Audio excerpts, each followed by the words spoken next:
James is a mixed traffic engine. He can pull both trucks and coaches. He's proud of his smart red paint, and so is his driver. Everyone says you brighten up their day, James. One morning, James whistled loudly at the other engines. "Look at me. I am the smartest, most useful engine on the line." "Rubbish," replied Thomas. "We're all useful. The Fat Controller says so, and he's Sir Topham Hatt, head of the whole railway." "You know what, James?" added Percy. "What?" replied James. "You're getting all puffed up." James huffed away. Later, he was still boasting. "I'm the pride of the line."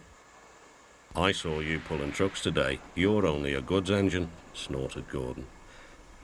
James was furious. "I pull coaches too." "Not as much as I do," grunted Gordon. "The Fat Controller has plans for me."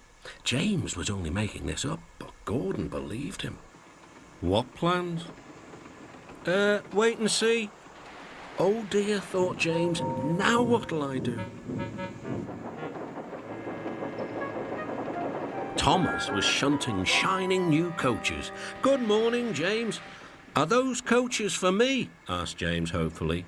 "No, these are for Gordon's Express. I'll fetch your trucks next."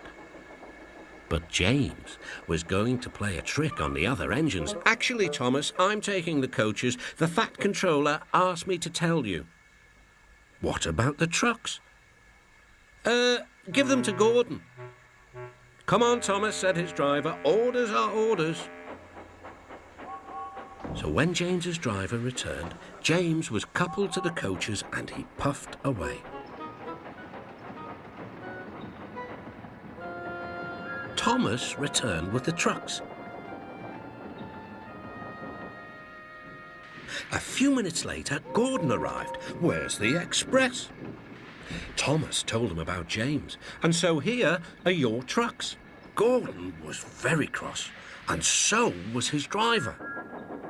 "Wait till the Fat Controller hears about this." Meanwhile, James was enjoying himself enormously. "What a clever plan, what a clever plan," he chuffed.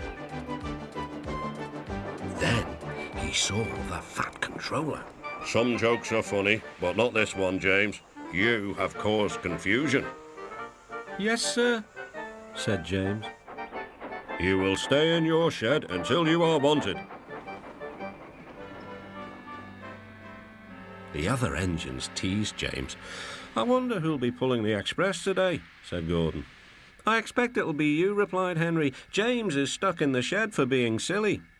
James felt sad. Next morning, he went back to work. "Hello," whistled Thomas. "Good to see you out and about again." "I'm sorry I tricked you," said James. "Are these my trucks?" "Yes," replied Thomas kindly. "They are pleased to have you back." James puffed into the harbour with his goods train of trucks. He bustled about all day, pushing and pulling them into place. "Time to go home now, James," said his driver at last. "No trucks or passengers, just we two." But his driver was wrong. "Excuse me," called a man. "I have a meeting with Sir Topham Hatt, and I mustn't be late. May I ride back with you?" "Of course," replied James's driver. Then he whispered to James, "This gentleman is a railway inspector." James was most impressed. He steamed along the line as smoothly and as quickly as he could. The Fat Controller was waiting, and the railway inspector greeted him warmly. "This clever engine gave me a splendid ride. You must be proud of him." "Yes, indeed. James, once again, you are a really useful engine."